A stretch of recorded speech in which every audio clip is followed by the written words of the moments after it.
check, as it is called in Ireland. And it's a great joy to have him here.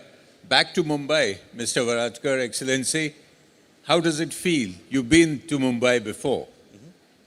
Good evening, everyone, and great to be here this evening. I'm not going to sing for you, so I don't think I can best the last performance. But first of all, congratulations to CNBC-TV18 on 25 years, a really great milestone and one you should be proud of. I first came to Mumbai when I was a teenager, only 14 years old, but came back here as a medical student to work in KEM Hospital in my 20s. And since then, I've been here every 5 years. And that's mainly because my father is Maharashtrian from Konkan, between here and Goa. And my mother is from Ireland, but still have a lot of family here. And it's been really great to see India grow and change and develop so much in those years, and always a privilege to have a chance to visit. And I hope now that I'm less busy, it'll be more frequent. But your Maharashtrian DNA, does something start throbbing when you breathe out clean air? There are many, many great things about India. I think the diversity, the colours, the noise, the smells, the food, maybe not the air quality, perhaps not the best thing, but a very, very special place. I was just thinking when I arrived a few days ago, when I first arrived in India, in an airport in the 1990s, I think it was, how much infrastructure has improved. You know, an airport that is as good as any airport you would go to in the world. Used the new coastal road yesterday to get downtown. Great to see that working. Great to see the metro under construction. So a lot of progress, a lot of economic progress as well in particular. There's inequality too, and I think as a country becomes richer, that also becomes more obvious. But also I think it's great to see India being a country, as many people said today, that is much more respected in the world. And I know it may not have been, it may seem like a small thing, but you know, when India succeeded with its space program and landing a probe on the moon, that was something that really had people in Ireland and Europe, in other parts of the world, who didn't know about India's story really wake up, and really impressive to see that happen. And you had quite a journey yourself, you're barely 45 years old. You've been a politician, you've been a doctor, you've been the first mixed race Prime Minister, Taoiseach of Ireland.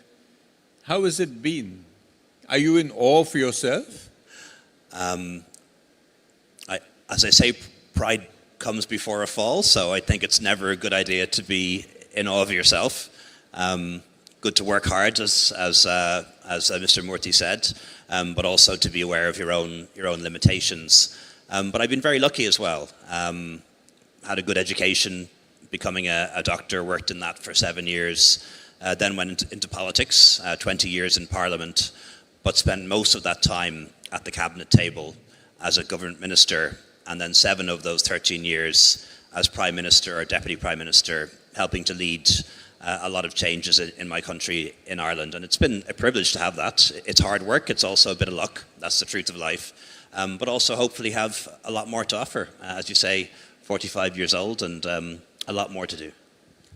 And while you were growing up, you were a proper Irish boy, so it was only when you became the Prime Minister did people start saying he's mixed race?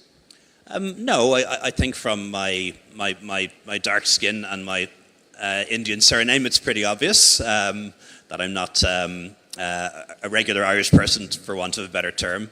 When I met President Obama for the first time, we had this conversation that both of us had the experience of growing up in a country that was almost entirely white, and that we were the people with the funny name, the tall, dark guys with the funny name, and we both had that experience. And of course that shapes your politics and makes you want to know more about the world. And are you taller than President Obama? I think I'm slightly taller, but he's a tall man. He's skinnier though. I've a little bit more weight on me, but I was very much brought up in the culture in which I was raised, and that was something my parents wanted me to do. I am sorry that I never got to learn Hindi or Marathi. That would be an enormous asset now, but wasn't the case at the time. I think my father was just so busy, but always knew about the culture, knew about my family and relatives here in India, some of whom I'll get to meet tomorrow. And then also, as is always the case, India's food and music and films follow it all around the world. So, and you probably got some of your nationalism from India. You're known as a very vocal nationalist for Ireland and even for Irish unification. Is it the impact of your Indian ancestry? Well, I'm always careful about the word nationalism because it can mean different things in context. And certainly, for me, it doesn't mean thinking that your country is superior or thinking any less of people of other nations. I'm very much an internationalist, but I do support the unification of Ireland. Would like to see that happen. And my father's family, my Indian family, were very involved in the independence struggle here. So two of my uncles are recognized freedom fighters. They spent time in prison under British rule. And of course, both Ireland and India have that experience of being under British rule. For us, it was 700 years. I think you managed to remove them a bit quicker than us. But there is a strong connection between the two countries that goes back a very long time. So when Dr. Ambedkar was writing the Constitution for India, the Irish Constitution was one of the ones that he helped to use. Nehru and De Valera, one of our first presidents, and Taoiseach was in correspondence with each other.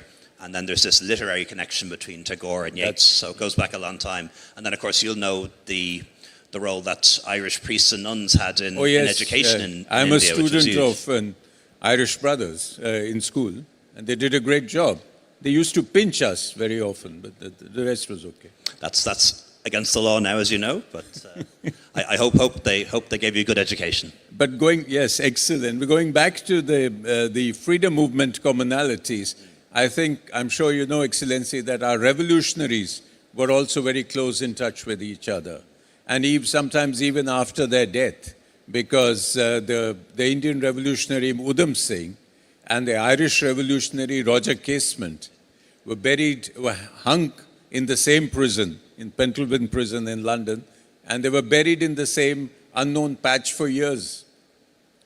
So there is a lot in common that we have in that aspect itself. And there's also the history of partition as well, which of course is a different story for India than it was for Ireland. But again, at the time of independence, the partitioning of Ireland between North and South happened shortly before that. So I think a lot of common historical experience.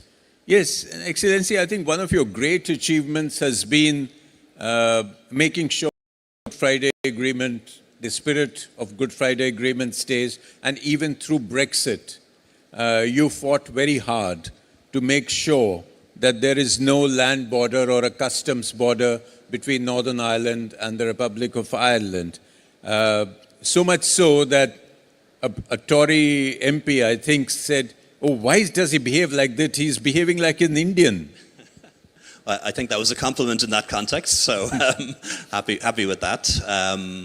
The history there, as I think some people will know, but maybe not everyone, is that the United Kingdom and Ireland joined the European Union together back in 1973.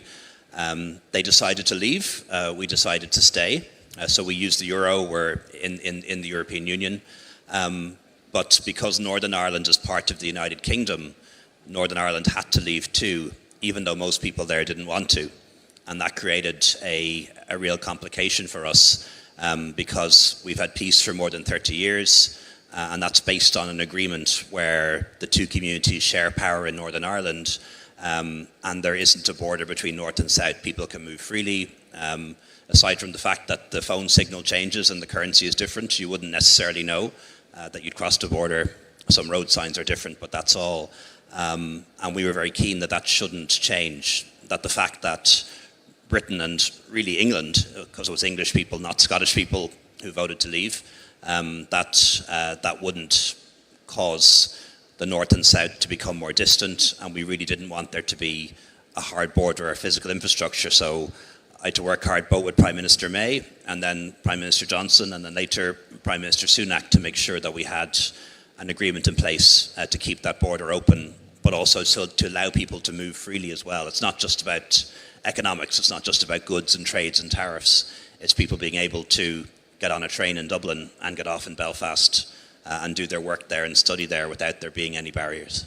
You said quite recently that unification should not be an aspiration but an objective. Do you really see it happening, say, in our lifetime? Well, I don't think it's inevitable. Certainly things like demographics and events like Brexit, I think make it more likely in the future than it is now. If you ask the younger people in Northern Ireland, they're more likely to be in favour of unification than older people. So that is, I think, the direction of travel. But it isn't inevitable. And I often give the example of Australia becoming a republic. They had a referendum there, I think 25 or 30 years ago. They didn't ask the right question, they didn't do the right preparations, and it was defeated. And now they can't decide if they're going to have another referendum or not. So for it to happen in Northern Ireland, there has to be a referendum both north and south, and it has to pass both north and south. So I think if it's something that we want, and it is something that I want, we have to work towards it and lay the groundwork and make sure that we're able to answer satisfactorily any questions or doubts that people may have. Referendums are dangerous things because it is rumored that when David Cameron asked, was eating a pizza somewhere when he got the idea of a Brexit referendum, and they haven't lived it down. Yeah, well, they're particularly dangerous if you lose them. And I think when David Cameron decided that, he was put under pressure by his own party to do it, by hardliners in his party. I think he thought, one, it might never happen, and two, if it does happen, that I'll win it. Yeah. And it was a gamble that failed, unfortunately, and created, I think, a lot of difficulties for them economically. And then difficulties for their neighbours. But it was their decision, and we have to respect the decisions that people make in a democracy. But Excellency, you made a very brave choice for a referendum, and it comes to mind now when we see the campaign that Kamala Harris ran on the issue of abortion. There was a case in Ireland when an Indian origin dentist, Savita Halapawar, she lost her life because of the local laws against abortion. And I believe you pushed for the referendum and got a change of constitution. Tell us about that. Yeah, it's a very, very sad story. And I know in India, the right to abortion has been there, I think, since independence. It's not a particularly political issue here. But in Ireland, abortion was illegal in almost all circumstances.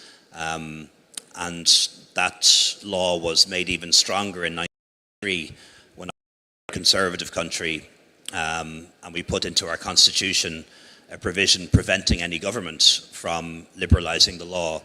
And over time, I think attitudes changed. But one of the things that really drove that was a very, very sad story of an Indian dentist. She'd come to live in Ireland with her husband, and her pregnancy was ending. She was miscarrying. The baby wasn't going to survive, but the doctors who were in charge at the time made the decision not to end the pregnancy or delayed ending the pregnancy because they were concerned about the strictness of our laws, or what they say, the chilling effect of our laws. And I think we're seeing some stories like that now emerge out of America, where states have made abortion effectively illegal. But it really touched the hearts of Irish people. There were murals and pictures of her put up on our cities. Women felt very, very strongly about this issue in particular, but men too. And I made the promise then in 2017 that we'd put it to a vote, that we'd allow people to decide whether or not to lift the ban on abortion. And we made that change, and it was a big result. It was 68% yes for changing our laws. And it wasn't just the cities, it was the rural areas voted yes as well, which we didn't necessarily expect, and older people as well as younger people. So it was a very significant change, and I think puts us in a very different place, I think, to other countries where those rights are being rolled back. Yes, and if we mention Kamala Harris, how can we not mention Donald Trump. Did you see it coming? I always thought it was a possibility. To be honest, I didn't think it would happen. Certainly going back to the events of January 6th, I thought that would be the end of Mr. Trump's, or President-elect Trump's political career. And then he's obviously made this great comeback in the last year or two, which has been extraordinarily impressive, and now won those elections. So I always thought it was a possibility, but in my heart and in my gut, I felt that President Harris would win on the day, but clearly did not. And again, it's for the people of America to decide who their president is, and we have to accept and respect that result, and a very clear result on his part. And I always say that, you know, if you don't respect the people that a country elects, you're not respecting those people, and I think we need to respect that and try and work with them as best we can. And we did, of course, in his first term, although I think the second term is going to be different. Is it going to be more rocky than the first two? I think it probably will be, because, you know, the first time when President Trump won, he didn't win the popular vote. It was a relatively weak mandate. This was 48-50. It's closer than people may think. It was not a landslide, but it's still a very clear mandate. Also as the House, the Senate, the Supreme Court, yes, many are his appointees. So that's a big change too. And then also in the Republican Party, there were a lot of people who didn't agree with him or would resist him, like John McCain and Mitt Romney and Lynn Cheney.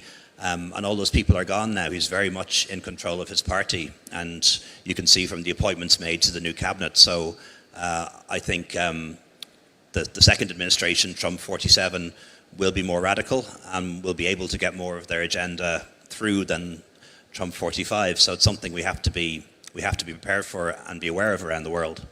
So are we going to actually see mass deportations of millions and 60% tariffs on China and 20% on everybody else, including Europe? It'll be interesting to see how the mass deportations play out. You know, all countries carry out deportations, including America. It's an easier thing to say than do. You know, you can't just leave people at a border. The country that they come from has to be willing to take them back. So it may turn out to be a difficult promise to fulfill, and it'll be interesting to see how that plays out in America. On trade, I think President Trump means what he says, that there will certainly be the threat of tariffs on other countries, and in many cases there will be tariffs.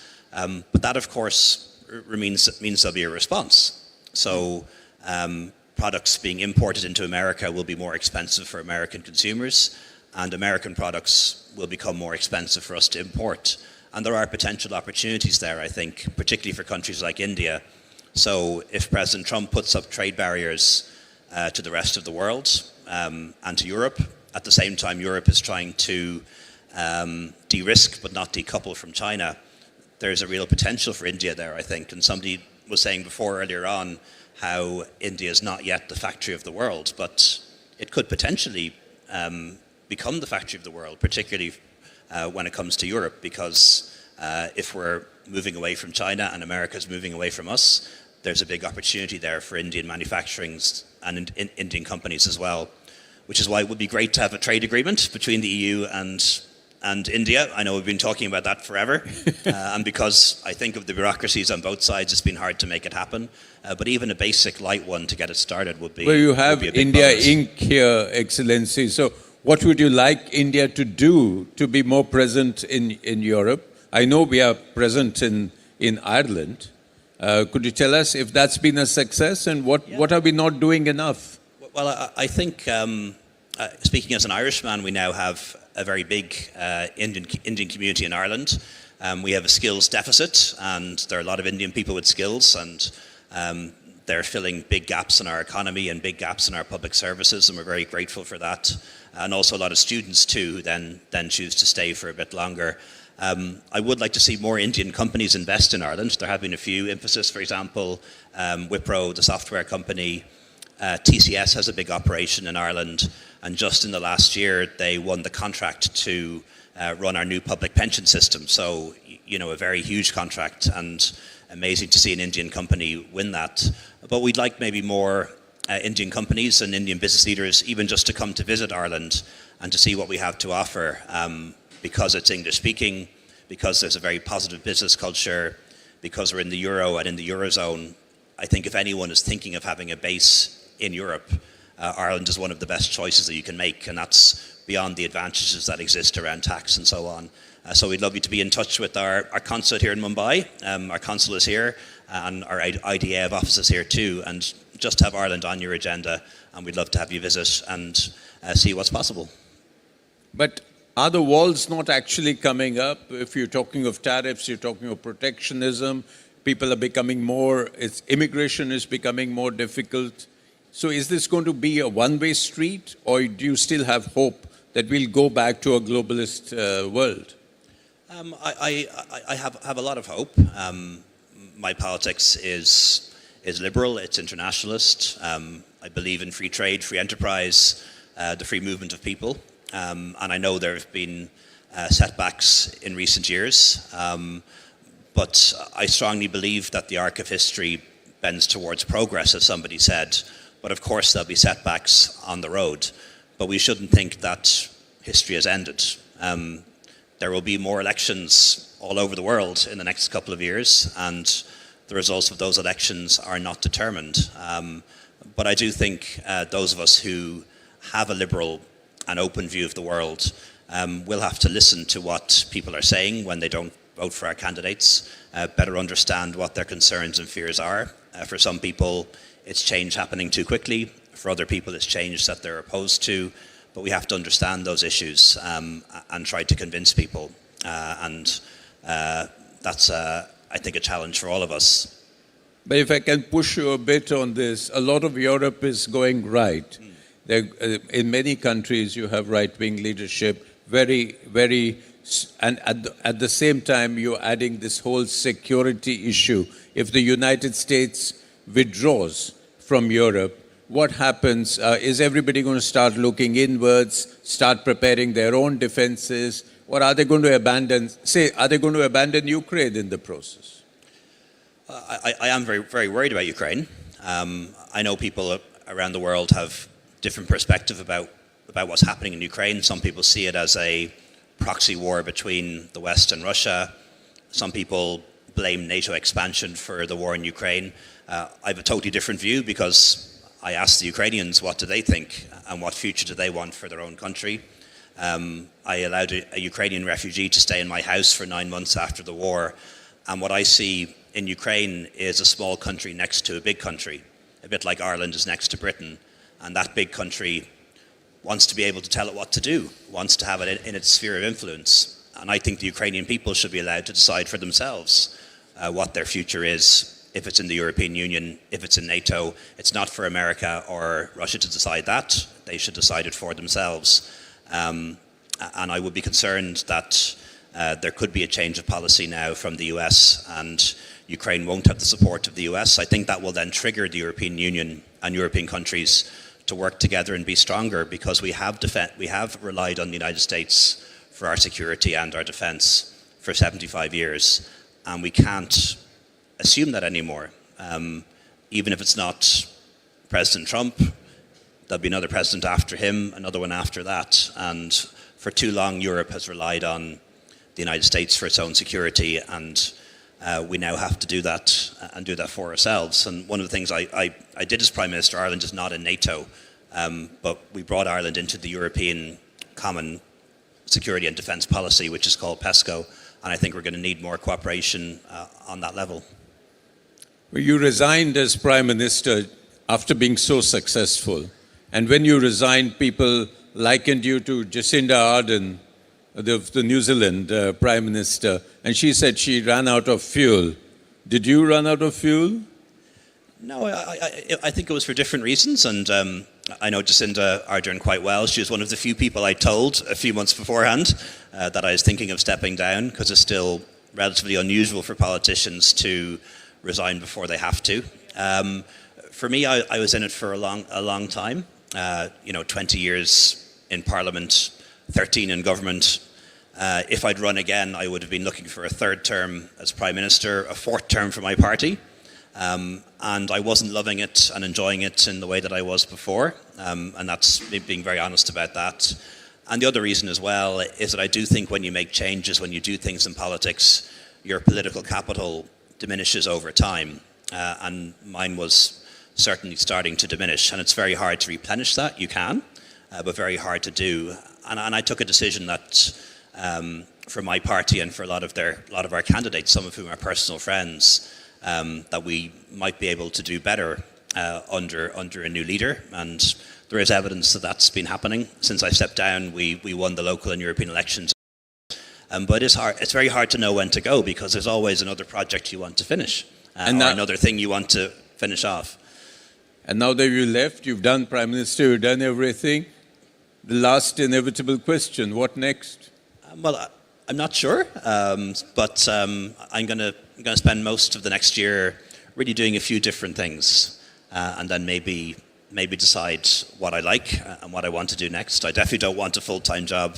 Well, you obviously want to keep it a secret, so we won't push you on that. Thank you so much, Thank you. Excellency. Thank you, ladies and gentlemen.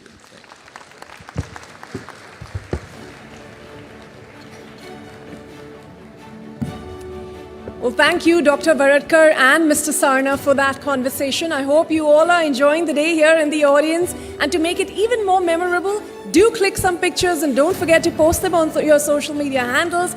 But do use our hashtags as well, CNBC-TV18, GLS, and CNBC-TV18 at 25. Now let's proceed with this symbolic celebration to honor CNBC-TV18's legacy as India's leading voice in business news. Absolutely. It's almost time to draw the curtains for today's summit. But before we do that, let's take a pause to celebrate CNBC-TV18's 25-year milestone, depicting our beautiful journey to add some more flavor and sweetness to make our special day even more enticing. We have with us the celebrity pastry chef, Pooja Dhingra, known as the Macaron Queen of India. Ladies and gentlemen, a huge round of applause for Pooja Dhingra. Thank you, Pooja. Well, thank you, Pooja, for that beautiful, beautiful cake that you've made for us. Shireen, please join us here on stage to add some more sparkle to this celebration. Request Team CNBC to join in as well on stage. Can everyone from CNBC please come up on stage? Can we have the whole team over? Pooja, do stay on.